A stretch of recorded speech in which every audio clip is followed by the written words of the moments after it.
Hey Chantal, how you doing today? Good to see you. Nice to see you. I'm finally happy we connected For today. sure, for sure, for sure. How's your day been so far? Very good. Thank you. How about you? I can't complain at all. I can't complain. So yeah, yeah, that's great. That's great. Yeah, so let the viewers know who you are, what you do, and why you do it, Chantal. All right. Well, I am an author of the book Raise Your Love Signal, A Guide to Attracting and Keeping the Love of Your Life. And I am a certified love and relationship coach. I am a speaker. Basically, I am helping all of us try to become better with all of our relationship skills. Um, I've made it my mission to transform how we approach them, how we've been conditioned about them, and how we can reintroduce new ways of thinking about them to help us succeed. Because, um, now more than ever, I think that there's such lack of human connection. And my focus is really being on like, we need to reintegrate this. And how does that happen? Yeah, for sure, for sure. When you look at like your journey that led to that point, like what was that like for you? Like, what was that moment when you thought, like this is what I really want to do, and relationship coaching is something for me. What was that like for you? And that's a good question. It's such a long journey. So I've always been fascinated since my early 20s about just how people show up in relationship in general. I was just fascinated with love. I was in a long-term relationship from 19 to 26. And when I got out of my relationship, I was like, I want to explore, see, try. I created this list that took me almost 10 years of everything I wanted to try. And as I started dating, and my roommate at the time, we were both like, how are people treating each other the way they are when they date? And why is this happening? So just my natural curiosity was just always there. And I was also very, very curious about everything that had to do with personal development. So when you say consuming, reading, attending any conferences, trying, like name it, I've done it and I've explored it. I just, and I realized at one point that I knew a lot because this was my jam. And through my own personal journey, because I was single for almost just a little under 18 years, in and out of meaningful relationships that would, well, that were not meaningful at all. And when I finally met my man, I realized that, it's one thing attracting the right partner, and it's a whole other thing maintaining and staying in healthy relationships. And it really dawned on me that, wow, these are skills that are just simply not taught to us. And the one thing that has been a game changer for me in all of my relationships, including my romantic relationship, is the power of self awareness. Because I knew myself so well, I could express myself better in my relationship. I could communicate better. I could set my boundaries and understand why they were there. I could say my I could say what I wanted, needed, and desired and understand my why, which the average person out there really doesn't. We don't do a lot of it self-introspection. And I realized that we're so defined by relationships. They're so important to us. How is it that we're not taught this stuff? If you wanted to have the best body, you'd go hire a trainer. You wanted to learn a new language, you'd go to school and, take the course. If you wanted to, you had health issues, you'd go see the expert, right? The doctor to figure out what's going on, food, whatever. How are we not working more with people that can help us succeed and evolve in our relationship? So that's how I became a love and relationship coach, because I was like, the only thing we've been taught really about relationship is rom-com and Disneyfied. We're in love with the idea of being in love, but we have no idea what does that take, even though we've passed on the honeymoon period after we've gotten into relationship. And the rom-com Disneyfied story is not enough. It doesn't work. Right, right, right. Now, like you mentioned, you was single for 18 years, and the people that you met in that period weren't really suitable for a relationship. So, like when we look back at our previous relationships, we've all had different struggles that we've come across in different relationships. And when you look at your personal past, what would you say some of your struggles have been in your previous relationships, and how did you navigate through those to get to where you are now? Great question. So a few of them. One, uh, I was not aware of my self-worth. I was desperately seeking love for the wrong reasons. So number two, I was attracting constantly unemotionally available men.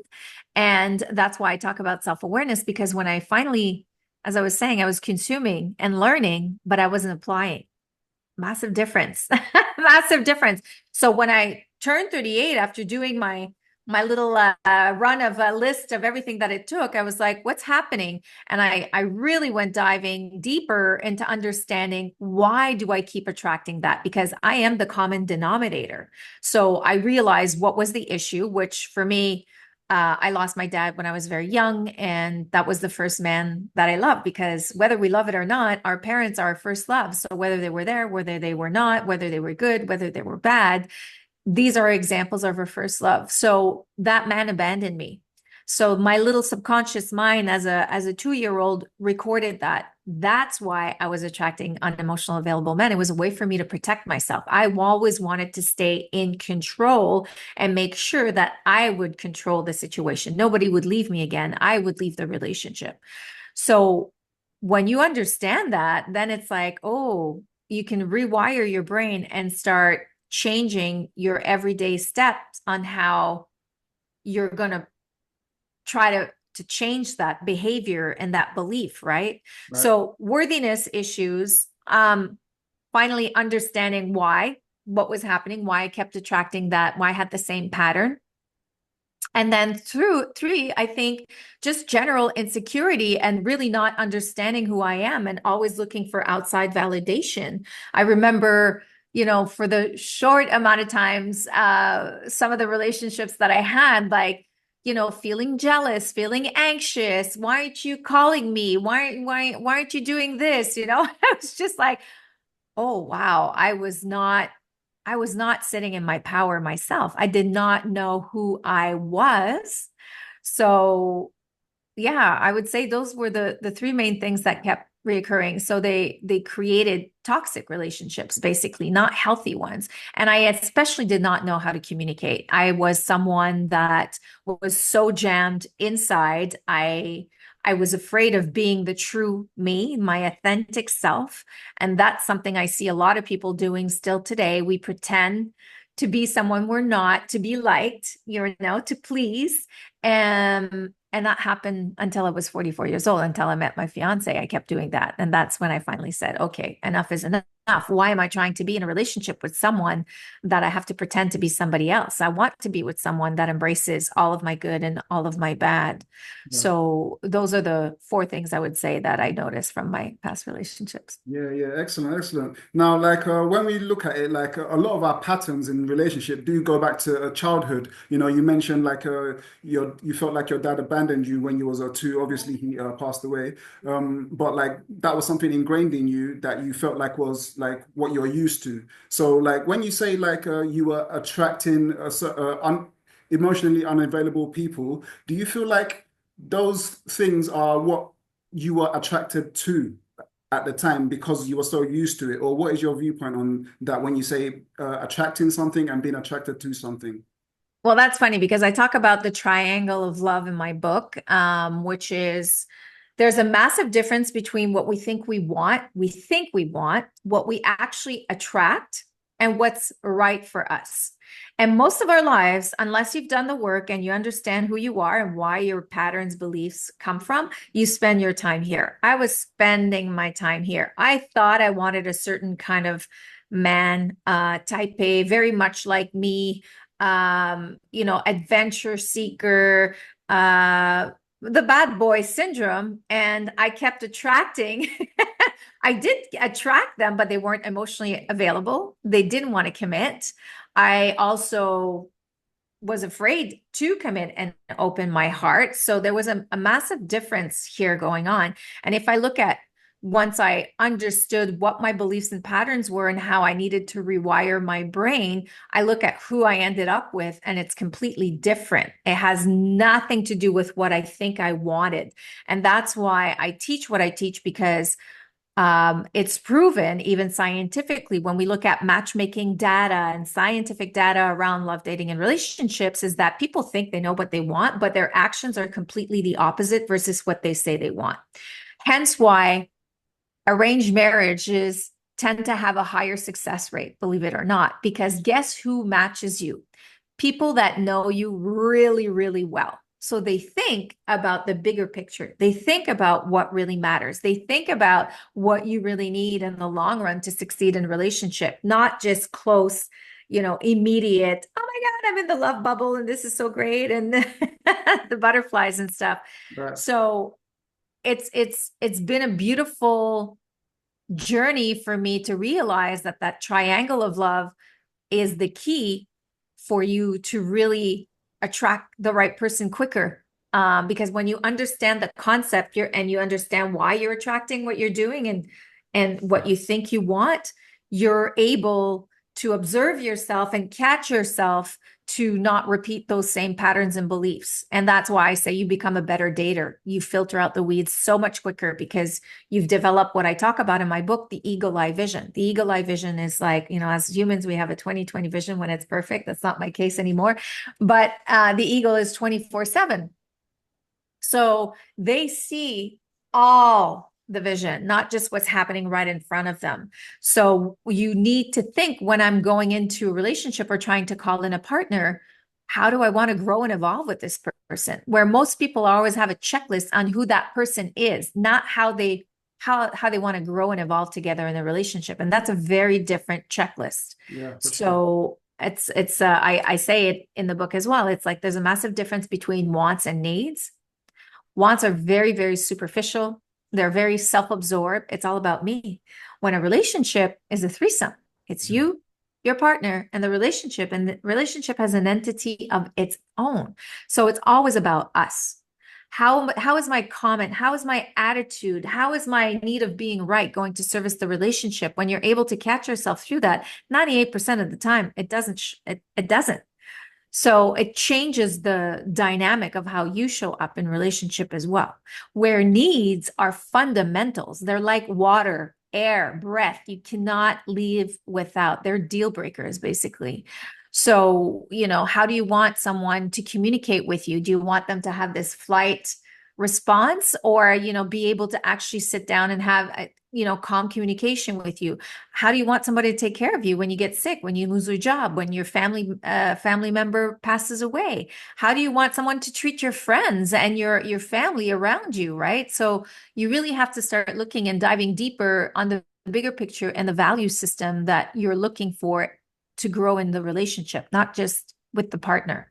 Right, right, right. And there are a lot of women that say they feel the way you felt, like attracting someone that's emotionally unavailable. And some of these women, because of that, they try to focus more on their career, and because it's something they can control, right? And they immerse themselves into their career and they start doing well in their career, but it's to the detriment of their personal life. They start to neglect their intimate side, and they now struggle to bridge that gap again. Like they don't know how to reconnect with their emotional side, their feminine side, because they've lost so much trust and they focus so heavily on their career. So, in your opinion, how could they start to reconnect and bridge that gap between themselves and their feminine life, and finding a partner that can be suitable for them? Well, first off, and I would say that 98% of women I work with are exactly that. And I was that person. So I can very well explain and say what that is. So number one, where we think we're looking for love, our biggest problem is that we think we're ready and we want the relationship, but we're going into it with our hearts guarded. We have a brick wall around our hearts, like I did most of my life. Here I was trying to attract a partner and wanting to be in a relationship, and I wanted to be in love so badly. I was like, I need this, but I didn't want to invest. My heart was guarded because of my little subconscious mind. So number one, understand why you show up the way you do in a relationship or not, especially in your past relationships, and what hasn't worked. If you kept attracting unemotional available men, or you kept attracting toxic relationship, or you just can't seem to attract the person, you need to ask yourself, what's happening? It starts with you. So go to the source and understand what was your childhood, what you saw, the relationship between your mom and your dad, what you had as a relationship with your dad separately from your mother. Very important to understand that. That will define a lot of how you showed up in a relationship or not. So that's number one. So that's why I say self-awareness is half of the work and the battle already done. When you're able to understand the why, what is happening, then you're like, oh, I got this. This is now I can actually create a game plan or an action plan. But when you don't know why you're doing or not attracting, that's a whole other thing. Right. Number two, work on receiving and being vulnerable. That means open your heart. You cannot expect to experience in-depth human connection if you do not have your heart open. It's not going to happen. I'm sorry. It's like you have to take the risk of being hurt if you want to experience real in-depth love. It just comes with it. So in my case, vulnerability, because I was a type A, I left the house when I was young. I was used to having to work for myself and I had no family to support me. So, if I didn't deal with my stuff, nobody else was there to help me. So it was me, myself, and I, and self-reliant. However, that was a problem for me to receive in a relationship. So my best friend at the time told me, and I'm very grateful she actually said this to me, was like, if you can't be vulnerable with your own friends, how do you expect to be able to be vulnerable in your relationship one day? And that was an aha moment for me because I realized that it's true. It's how is this possible? So I started practicing my vulnerability muscle. And when I say a muscle, when anything that we're trying to integrate as a new pattern, as a new belief, it takes time. It's not going to happen overnight. And it's not because you've identified it. I was like, I'll be vulnerable as of tomorrow. I remember calling my girlfriend and saying, I'm working on my vulnerable muscle. This is what I'm going to need from you. When I'm going to call you and tell you I need to talk or vent through a situation, I need you to be quiet. I need you to not judge me. I need you to not tell me what to do, give me advice unless I ask you. I just need you to hold space for me. So she knew I communicated my need. And that call took me 4 months to make. And that was my best friend. So when I talk about women opening their heart, because a relationship, as I said, is a threesome, you can't just give. You need to make room to receive, especially if you're in a heterosexual relationship. Men need to feel needed, that they can provide, and it has nothing to do with with finances. It's like, is there room for me to take care of you? Because it's the DNA of men. You can't take that away, even though we've evolved in society and women have become so much more masculine dominant in their energies. So work on that. How can you integrate that practice in every area of your life on a daily schedule? So by the time you find your relationship and you decide to look for love, you actually make room to receive in your relationship. And that took me almost 8 years to do. And thank God I did, because in the kind of relationship that I am today, I'm with an old school man that loves to just provide in every area possible, from, picking me up at the airport when I travel, whether no matter the time of day it is, to wanting to bring me coffee in bed in the morning, where it's like usually I would, no, no, no, I'm gonna do this, I'm gonna do this. It's like, make time to receive and be in that feminine flow. And that starts with you practicing it with your friends, at your work environment. Once I started doing it the first time and I realized, I was like, oh, that wasn't bad at all. Why am I not talking about my problems more often and like venting? Because sometimes that's all you need, is just to vent it through and talk it through. And then it started with a second friend, a third friend. And then at work, I was able to voice my voice and say, I can't do this. I don't know how to do it. I need help. Where I would have, by ego and by pride, never said anything and just let myself figure it out on my own.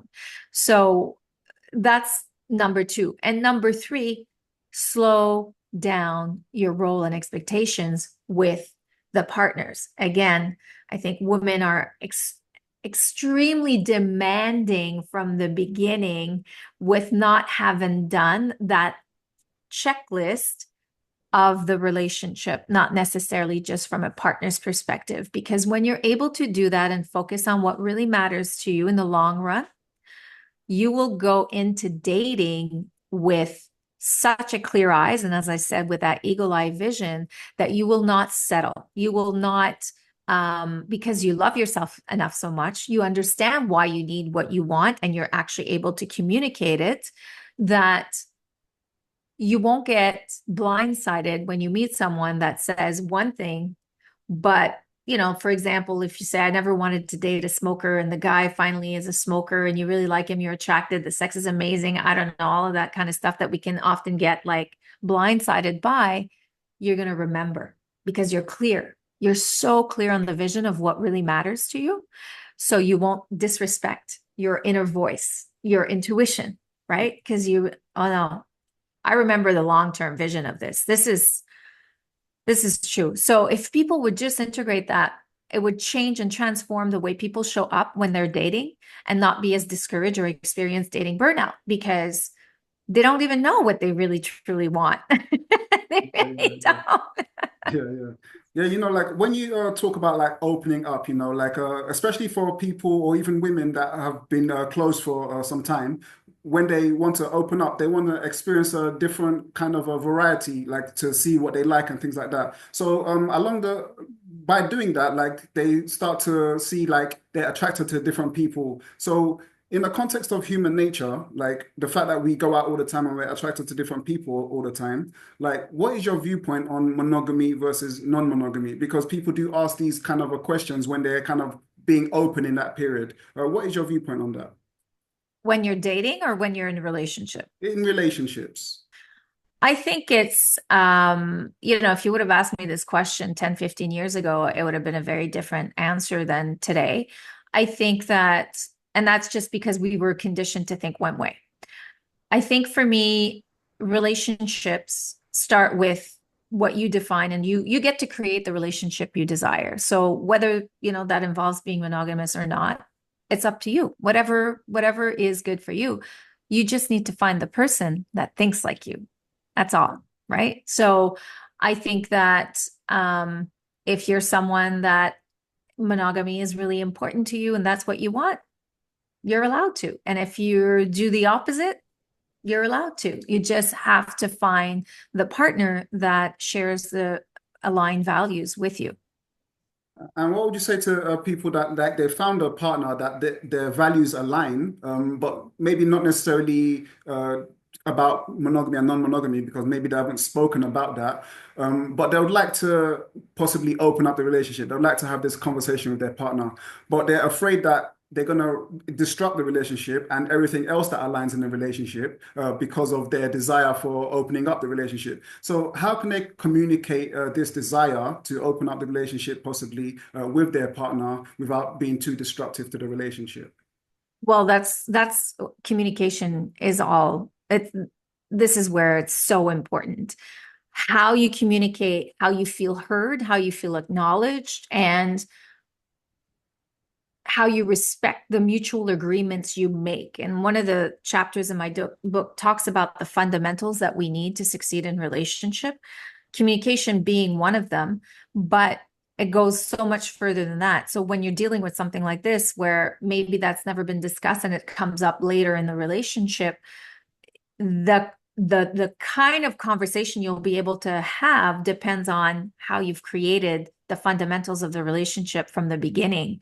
Is there safety? Is there an open space to share the way we think and respect each other and not be threatened by it and just say, okay, you know what? I never thought about it. You're taking me off guard. Why do you want this? So when I talk about being able to understand yourself so clear, like if you're clear on why you want what you need and you're able to communicate it properly, well, I don't know, I just feel like we're bored, whatever. No, you need to really understand what that means and then talk about the implications that it could have from both parties. And what I would recommend at this point is to work with a therapist. Honestly, I've worked with many couples, and I'm just thinking of one couple in particular. The key to the success of when they decided to open the relationship was doing all the work to prepare them before they actually did. And I mean, massive game changer, massive game changer. So to have someone that can mediate and make sure that, especially if you don't have great communication skills and do not have good communication style in the relationship already, to make sure you understand what the other person is hearing, because it doesn't matter. It doesn't mean that I communicate something that you actually understand it the way I'm thinking about it, right? Because we're different. Yeah. So to make assumptions that someone is understanding what you're saying is not great. So I I would definitely tell people to seek the proper coaching, therapy, whatever support to get them through that. Excellent, excellent. And on the flip side of that, for people that like are monogamous, they both are chosen monogamy and that's what they desire. But along the line, something has happened in the relationship where someone has stepped out of the relationship and infidelity has happened, right? But they haven't told their partner that they stepped out of the relationship. So they're now carrying around this sense of guilt about what has happened, and they like to come clean to their partner because they don't want to like live a lie, so to speak, right? But once again, they're worried that they're going to destroy the relationship if they was to speak about this, right? So how can they have this type of conversation about what has happened, and still somehow be able to maintain the relationship if that is possible, in your opinion? Well, again, you never know how the other person is going to react. So I've seen scenarios where, it's been shocking, but they've processed it and they've been able to work through it. And I've seen scenarios where the person thinks, okay, I'm going to come clean, it'll be okay. And, the person reacted a completely different way. So you just never know. Again, I feel so two things for me, because I feel that cheating has such shame around it, right? Where oftentimes it's oftentimes been created by a relationship not being solid the way we thought it was. So hence again why when you get into relationship, it's really important to incorporate like fundamental skills, because a lot of times when people, found out that they've been cheated on, they always think it's a one-way street, and it's a two-way street. It's like you're not in a relationship and somebody doesn't naturally cheat because they wanted to cheat. There is something missing. They were looking for something they're not getting around the relationship. So it's delicate. Yeah, yeah, for And sure. then second, again, if you're going to come clean, get the support and make sure that you have someone that can work through things, because everybody has a different reactions. And it also, it just depends on, because you're losing trust, right? You break trust when Right. you're being cheated on. So trust is not something that's built overnight. And when someone feels that they've lost trust, it needs to be rebuilt. So how can you show up to prove to that person that you can rebuild the trust? And that does not, again, that's not going to happen overnight. It's going to take some time, where the other partner needs to, if they decide to forgive you, they also need to forgive, and not to say forget, but not be resentful and not bring it back up and not be threatened by it. So it almost like needs to be, completely, I don't want to say erased, but it needs to, the past is the past and we're moving forward. So again, it really depends on the two people. But again, people can benefit from getting support instead of managing through that situation on their own. And how you're willing to show up going forward to make sure that this doesn't happen again. Some people in that situation will look at it and think to themselves, it's actually better if I don't say anything. Like, let me keep the relationship intact. And over time, like, my guilt will go away and we can maintain this relationship. Do you feel like it's a viable option for people to not speak about it, or do you feel like it has to be spoken about? I honestly, it really depends on your personal values and just your inner heart. I don't think I could do that. I'm so transparent. My partner reads me like a book. I think that he would feel it. So I think it's really, really personal to you. Right, right, right, right. Yeah. Great, great. So, looking at like brand new relationships now, when people get into a brand new relationship, they tend to feel a lot of butterflies, like you were mentioning earlier, and they feel like a lot of chemistry to this new person, to the point that some people, when they feel that, they start to immerse themselves in this new relationship and start to lose their sense of self in the Hmm. process. Mhm. But in your opinion, how could people immerse themselves in a new relationship without necessarily losing their sense of self in that process? That's such a great question. Thank you for asking that. And that's another thing that I teach. Why do you want to give yourself all of you and reveal all of you right away? You know, when we're starting to date someone we really like and we think we found our person, we're like, going all in to seduce, to please, to like, we're going all in. And then as the relationship, we get into it, we're like, I'm going to kick back now, relax. I have my person. And we get lazy. We start getting in our routine and we don't make the efforts that required to actually keep the relationship hot and burning. And like, as I like to say, like those massive fireworks, not the little straw fire. Straw fire from the beginning are like, they explode and then it dies down as quickly. So slow burn it. Why? If you think you have found the person, you're going to have the rest of your life together to actually explore, do, and give yourself tons of things. So, number one, and this is the second thing I actually want to say. Number one thing I want to say is that don't forget the person that's falling in love with you is falling in love with who you are now. So, if you lose your sense of self, you're changing, you're forgetting that that person fell in love with who you are, not with who you're you're going to pretend to be or start losing as you're getting into the relationship. And this is what kills relationship is that people go all in, get lazy and don't do anything in the long run. So when I met my fiance, this is something that we were both on the same page. We were wanting to taking it slow. It was just like, I'm doing things differently from everything I've ever done before. And I also was not looking for butterflies anymore because every time I had had butterflies or lust or passion, it never worked out. I wanted something different and I was ready to try something different. And I would say, because I always use myself as a guinea pig in my practice, that it's possible because I am more in love today, 6 years, almost 7 years in my relationship than I was the first two. And we've built passion over the course of the years because of a different value system than what I had. When we talk about trust, feeling safe, feeling supported, feeling like someone has my back and I can be really feminine and let myself receive. It's transformed how I show up on a daily basis in my relationship. So it's possible. And you know what? A relationship is not the rom-com Disneyfied, like I'm riding off on the white horse with my prince in the sunset, because they never show what happens afterwards. So you need to think damn clear, how am I going to make sure that I'm still going to shave my legs when I've been 5 years in my relationship and still wear my sexy underwear and create date nights? And actually, you know what? Honey, we haven't been sexually active in a while. Let's create a sexy night together. Take ownership. Take ownership. People do not take ownership in their relationship. They're always making it, you don't do this, you don't do that. What are you doing? So I would say, and it gets me very frustrated, we need to slow our roll and build because there's no rush. There's no rush to reveal all of yourself right away.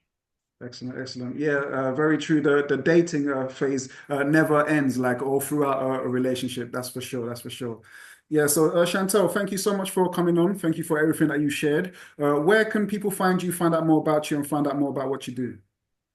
So I am the most active on Instagram. So my Instagram handle is my name, Chantal.Landreville. You can be found on TikTok. I can be found on YouTube a little bit. I'm just starting to explore that.